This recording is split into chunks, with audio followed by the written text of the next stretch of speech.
Tonight, fishermen and farmers in the southern Bahamas very concerned about their future operations since Hurricane Joaquin.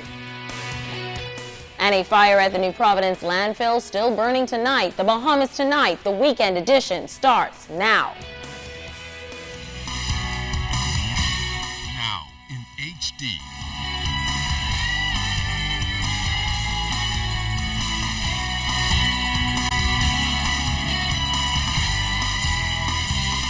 ZNS Network presents The Bahamas Tonight. This portion of the news brought to you by BTC Every Day. Good Sunday evening, all. I'm Sia Scatterly, and welcome to the Bahamas Tonight, the weekend edition. Thanks so much for joining us. More concerns tonight from residents of storm-ravaged Crooked Island and Acklands as residents there begin to pick up the pieces to restore their communities. Tonight, Janae Noel Ferguson tells us that fishermen and farmers have also been impacted and they're requesting additional assistance from government. For residents of Acklands and Crooked Island, farming, fishing, and rearing livestock is not only a way of life, but the bread and butter of many communities. But in the wake of Hurricane Joaquin, the livelihood of many has been compromised due to the loss of homes, equipment, and animals. This was a concern expressed by residents who called on MP for the area V. Alfred Gray, who's also the Minister of Agriculture and Marine Resources, to lend assistance. I had a big loss for livestock, and I would appreciate it, sir, if I can get some materials to pen in my animals once again, so hopefully they would not continue to be problems for maybe even for medical reasons or whatever the case may be.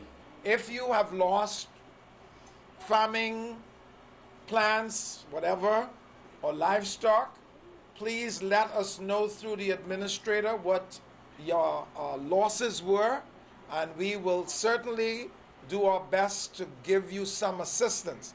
A request was also made to extend the grouper season. A lot of fishermen are down on this side or throughout the island. We were wondering if you're going to release or allow us to catch the groupers this year. To make some money, to help put back some money in our pockets. Since you are the minister responsible, open and this that. Of course, we can't discriminate. So if we open it for longer to you, I believe every island will be saying the same thing. And so I think it's a good time to do that, and I will certainly put it to the government for the government to decide. Rebuilding efforts officially begin on all islands impacted by the storm on Monday. Gray stressed that a key component of that is ensuring that everyone on those islands are employed. You ain't working, and you could pick up one tree at a time. I want you to join the cleanup crew or the construction crew so you don't sit on the sideline and say we didn't include women. We want to include everybody who can do anything that is not employed, like nurse. Janae Noel Ferguson, ZNS Network News. Almost 1 month after Hurricane Joaquin left a trail of destruction on Crooked Island, Administrator Francia Neely said with only 3 buildings in a livable state on the island, residents who remain there are in a mode of survival. Water levels on certain parts of the island are still considerably high, making it impassable for most vehicles. Administrator Neely says this makes it difficult to get food, water, and supplies to other residents. She commended rebuilding efforts in Crooked Island and said residents are doing the best they can given the circumstances. Only 2 trucks we have on the island that can safely go through that flood water, which I refer to as the River Jordan. And the other small vehicles would drive people as far as the water and then hope that one of those trucks would come by and pick them up to take them across. Well, it is in a state of survival, and there are some persons who they're getting stronger, but they were really down a bit. But they are getting stronger, and they are looking forward with hope to really getting back to where they were or even better. it's going to take more than a year to really get it back at the level where it was. But maybe in the shorter term, 6 months, some persons would be able to really balance out.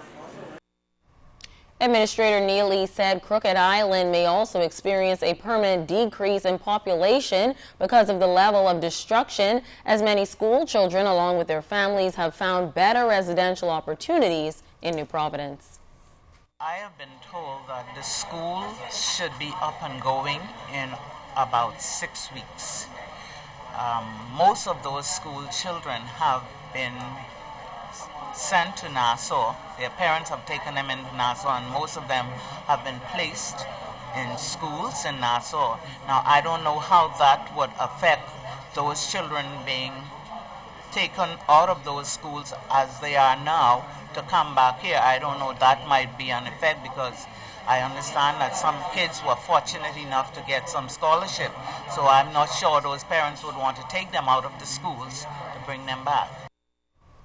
The fate of the $3.5 billion Baha resort lies in the hands of the China Exim Bank following a dramatic move in the courts on Friday that resulted in the Cable Beach development now being entered into receivership.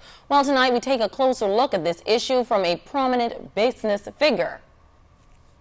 Bahamar's receivership now leaves the China Export-Import Bank as the only secured creditor with the right to claim assets defaulted in the loan agreement, which in this case is the property. Chairman of the Bahamas Chamber of Commerce and Employers Confederation, Gowan Bowe, says based on the outcome of Friday's court proceedings, it is now up to the bank to decide what will be done with the property.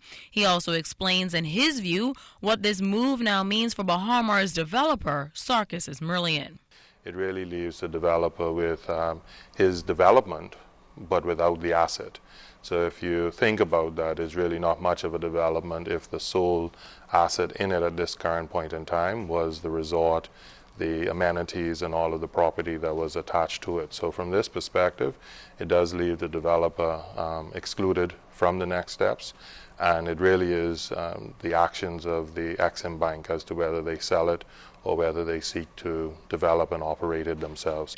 Bowe believes this move by the bank comes after closely monitoring the negotiations between the parties involved, and with no resolution reached, it decided to take action, which the chamber executive described as significant. One of the brands that was sought to pulled out on the basis that it didn't have a non-disturbance clause, meaning that if there was an actual claim by the bank that they would not have the right to evict or the right to disturb their presence. So this shows you that really even the brands that were coming in, there's always the risk that where the property has been pledged by the developer, that you could have the bank coming in. Is it strategic? I think they were watching. They gave every opportunity from their perspective in order to come to a resolution. And in the absence of doing so, whether we like it or not, and whether there are persons who are in favor of it, the bank is now seeking to claim its asset to protect the money that it lent out. In light of this action, Bowe believes the bank will now be aggressive in opening the resort because its money is at a standstill. Bowe maintains there is still a lot of details to be played out in the Bahamar saga. A fire brewing at the New Providence landfill is concerning not only for New Bahamas, the operators of the facility, but residents in the surrounding area. Renew Bahamas Chief Operating Officer Michael Cox confirmed to our news team this morning that the fire started shortly after 4 o'clock yesterday afternoon. He was unable, though, to definitively say what caused the blaze. I wouldn't want to speculate at the moment. We'd like to find out. We know we've had issues with batteries and tyre explosions over the last few weeks, so we really need to look at the types of waste streams coming in and look at it a bit further from the security cameras. We've been working this since 4 o'clock yesterday afternoon, and we've mobilised 15 pieces of mobile plant, excavators, dump trucks, etc. And we've also then put on 4 hoses, and we're approximately putting 900 gallons a minute onto the fire. Cox also says that residents in the surrounding communities will experience some discomfort from smoke depending on wind direction. He advises them to stay indoors and keep windows closed. Now, the CEO of Renew Bahamas, Gayar Bierkes, says while this is a hindrance to operations, his team is not discouraged. We're trying to change the way the industry works in the country, and we've obviously focused on the recycling effort, which is obviously changing the way things have been done in the past. We're diverting waste away from landfill, and obviously these fires is not something that we wish to happen, but when they do, it's a reality that we have to deal with, and we just try to deal with that as fast as we can. It is costly, but it is essential, and at the moment that's not really in the forefront of our mind. We just want to put it out as fast as possible. Coming up, primary school students improving their reading skills. That story and more when the Weekend Edition continues. A local organization in Baintown promoting healthy lifestyles in that community. Fern Carey tells us that the event addressed many of the residents' health concerns. Members of the Bain and Grantstown Development Association hosted a health fair in that community Saturday in an effort to promote healthier lifestyles among residents. Head of the association, Nurse Larry Miller-Ferguson, noted that chronic diseases like hyperpressure and diabetes continue to be a concern. We have immunization being given, flu shots. We have physicians here who, if they have health concerns, they can talk to. Healthy lifestyles are here with blood pressure, cholesterol testing. So any abnormalities, we refer to our doctors who are here, and they'll do the referral to the necessary clinics. We have face painting for the children, and then we have just little snacks and giveaways for everyone who comes, so nobody will leave empty-handed today. The association also encouraged residents to donate blood. At our community in general, first thing we're looking at, we have blood bank here for one thing. We know that this is Baintown. It's been described as the hotbed of all the things that are adverse. A lot of shootings, lots of injuries. So we're trying to encourage our community to give some blood back to the bank that we so often use. We're also looking at the common health factors like the high blood pressure and the diabetes. So in that vein, we have healthy lifestyles here who are doing screening for blood pressures, blood cholesterol, blood glucose, just so our community could keep their finger on the pulse of their own health concerns. Dr. Shakira Carroll also used the opportunity to get a free flu shot, while residents Maisie Walks and Romel Winters noted that the health fair was a step in the right direction in creating awareness among residents about taking charge of their health. It's very important for persons to be able to get their flu vaccines to help prevent influenza infections, which can be serious in certain populations. So I have to set a good example for my patients, and so I got my flu shot today. It's important, because you have to know your status, know what happened to you, whether you're sick or you're healthy. I as a person, I don't run about, you see, I eat healthy. I decided to come today because it's better to know than not to know. Fern Carey, ZNS Network News. Thanks, Fern. In 2 weeks, the Bahamas AIDS Foundation will host its 22nd annual Red Ribbon Ball at the Atlantis Paradise Island Resort under the theme A Night of Luxury. The ball is the organization's biggest fundraiser, but so far, ticket sales have been slightly disappointing. Foundation President Camille Lady Barnett underscored the need for support as the monies are used to fund various programs, including its outreach program for adolescents infected and affected by HIV and AIDS. The ball is so important to us because it comprises 50% of the funds that we need to operate through the year. And we're finding the economy is a little tough this go round, and persons are saying, we simply can't afford, to take out table at the ball. Maybe we'll do an ad or something like that. But we're hoping that, enough people will come out to support so that we can continue to raise the amount of money that we do. It costs us about $2,000 a child per year, and we have at least 50 kids in the program. So that's about $100,000 a year, and it's very expensive. And we've committed to purchasing medication for 4 persons, and that's about $2,000 a month. So that comes up to maybe about $24,000 a year. And that's just part of what we do. And so we're hoping that people will continue to support the ball. The gala affair is set for Saturday, November 14th, beginning promptly at 7 p.m. Lady Barnett highlighted a new feature that patrons will be able to enjoy at this year's ball. we have a special category called luxe seating, and luxe seating is on like on a balcony, and it's going to be exciting because there are only a few tables that are going to be in that category, and they will have a huge magnum bottle of Moet on their table, and they will have personal, almost like butler service. We're trying it for the first time. Want to do something a little bit different, mix up the ball a little bit.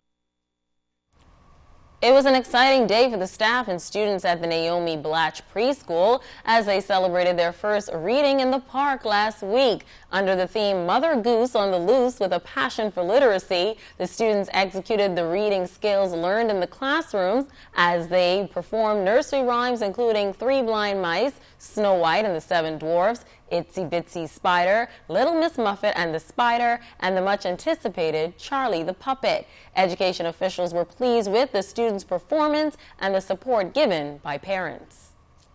If we want our children to make the best and make the most of this good opportunity that we already realize that they're getting here at Naomi Blatch, it's a collective effort. And you as parents, even though like me you may not be experts in the area, there are little things that you can do that will go a long way in supporting your children learning and making your children good readers. We work even harder with them as they get older. So when they get to primary school and the junior high school, we don't want to see you tapering off in terms of attendance, speaking with teachers and with the administrators concerning the performance of your children. Coming up, the Bahamas Softball Federation's round robin wrapping up. Sports is next with Kelsey Johnson.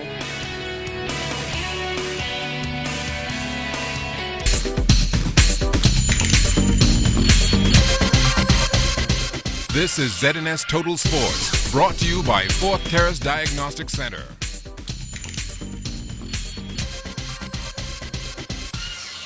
Good evening, Bahamas. I'm Kelsey Johnson. Welcome to Sports Sunday. We're here at the Bankers Field where the Bahamas Softball Federation's National Championships is taking place. The road to the championships wasn't an easy one, and in this report, our Julian Gibson tells us just how the final 5 teams made it in. Kelsey, some of the games played late last night. You can call Saturday night getting revenge night or bounce back. How about Grand Bahama and the Bulldogs from Abaco? The Bulldogs lost early in the day to Grand Bahama 5-2. But boy, the 2-time defending champions would bounce back last night and defeat Grand Bahama 7-3.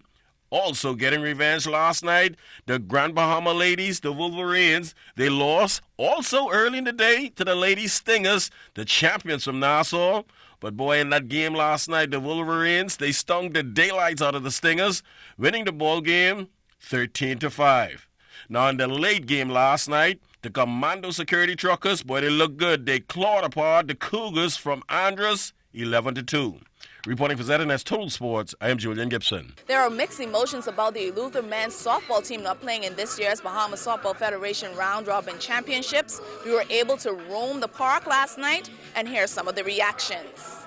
Well, to be honest with you, it put a damper on the sport because, you have young players, and this their time. And they didn't get the opportunity to play. They play all year, and when you play all year, you don't want somebody to take your opportunity when it's your time to play. I think they should have played regardless of whatever. And if they did play, do you think they would have made it all the way? How strong do you think their team is? Yeah, they'd have been very strong. Edney battle on the mound. Edney can give you 110% all the time. And I had an opportunity 2 years to go to Eleuthera, the umpire, and them young guys over there, they hungry. They're hitting the ball good. They might make 1 or 2 mistakes, but they hustling.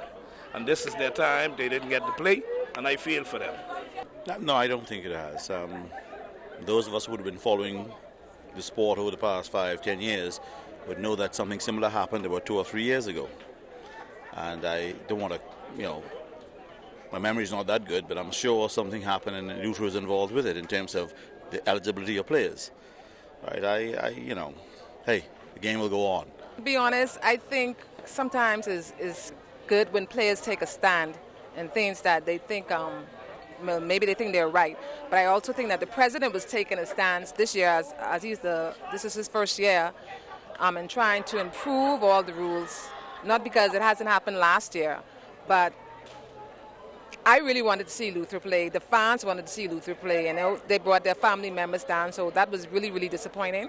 But again, I think that the president is trying to take a stand and say, well, next year they should improve, it should be better. Everybody would have their rosters in on time, and we should know exactly what is going to happen. But again, I also like the fact that the Luther team, they took a stand because those players were playing all year with them. And for them not to play in this tournament, they didn't feel like those guys were a part of them, so they took a stand and they didn't play. I mean, it was disappointing, but that's just their take. Here's how the 2015 class for the Hall of Fame was selected. I wanted to be very clear. We've turned to the sports writers to give us their list of nominations, and then to a panel who will say who are the winners. Okay, so this is a very fair, open process, just like we did with National Youth Awards. We sent that out to all of the stakeholders. We let the senior permanent secretary type person govern the process and all the stakeholders. So in this case, the Hall of Fame, as you find in the United States in baseball and basketball and football, they ask the sports writers that you all have been following these people your whole life. What are their stats? Because this thing is really about simple numbers. The stats add up. There are a few people that their numbers are just that high. Ain't nothing you can do about it. They're going into the Hall of Fame. And then there are other people who have just done incredibly things on their own. And we are really involving the views of the sports writers in the Bahamas as to who these people should be. Well, that's all the time we have for sports. Once again, I'm Kelsey Johnson. We're here at the Bankers Field where the annual Bahamas Softball Federation National Round Robin Championships are taking place. We'll have the full details of who won in tomorrow morning's broadcast as well as the evening broadcast. So stay tuned and check on weather's next.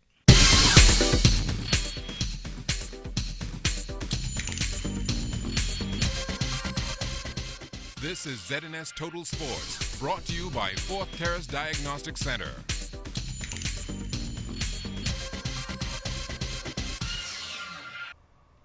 It's time now for a check on tonight's weather forecast. Meteorologist Greg Thompson joining us now with the latest. Good evening, Greg. Good evening, Siaska, and good evening, everybody. A nice day around the islands, lots of dry air in place, and a beautiful day expected for tomorrow. Highs got up into the upper 80s to near 90. 81 is our current temperature outside our studios. Easterly winds, 4 knots, relative humidity at 74%, barometric pressure 30.00 inches, and it is steady. Temperature-wise, around the remainder of the islands, all near the 80-degree mark. 79 in Bimini and the Grand Bahama area. 80 in Andros, 80 across in the Berry Islands, as well as in the Abacos and Eleuthera. 79s in the Exumas, Cat Island, Ragged Island chain over in Long Island and San Salvador, Meguana as well. Further south into Acklins and Crooked Island and Inagua, you guys at 80. Neighbors to the southeast, Turks and Caicos Islands, you guys 79 at this hour. Upper level low spinning to the south and east of the Bahamas, bringing some moisture across the southern portions of the Bahamas through tonight and into tomorrow, and that will continue to track towards the west. High pressure dominating the remainder of the islands, keeping us very dry, and beautiful sunshine expected out there for the next several days as that high remains in place. Taking a look at how things will be shaping up in the tropics. It's quiet. We do still have that significant wind shear in the upper levels and the dry air inhibiting any tropical cyclone development, and those two highs sitting out there in the Atlantic actually keeping things suppressed. In the tropics, we have a tropical wave that's moving towards the west, approaching the Lesser Antilles. No real organization there. Upper level low, as I mentioned, spinning near the Hispaniola and the Puerto Rico area. That will translate towards the west, bringing some showers, isolated thunderstorms to the southeast Bahamas. There is a frontal boundary that's across the southeast United States with a low-pressure system just across the Gulf Coast. Forecast map showing that low-pressure system will be dragging towards the east, and trailing front out of that should affect the northwest Bahamas sometime late into Monday and Tuesday, but we expect that to fall apart, and high pressure once again will dominate our weather over the next several days. Boating forecast. Nice out there on the waters. East to southeast winds, 10 to 15 knot seas running 2 to 4 feet over the ocean. Your high tide will be at 11:52 tonight. Low tide taking place at 5:59 in the morning. Sunset times there 5:29. Notice it's earlier this evening. Sunrise will be at 6:16 tomorrow morning. Taking a look at your forecast for tonight. Pleasant night. Stray shower or two possible. Low getting down to 73. Tomorrow we're looking at carbon copy of what we had today. Sunny and warm. Spotty shower. Possibly even an isolated thunderstorm. 89 for your high, 5-day outlook. Temperatures will stay in the upper 80s to near 90. Overnight lows in the low to possibly mid-70s. Some showers expected on Tuesday with that upper level system moving through, and then breezy by the end of the week. So it should be a pretty nice week. Thanks so much, Greg. And that will end the Bahamas Tonight, the weekend edition. On behalf of all of us here, thanks so much for tuning in. Until next time, I'm Sia Scotterly, wishing you all a sensational Sunday evening.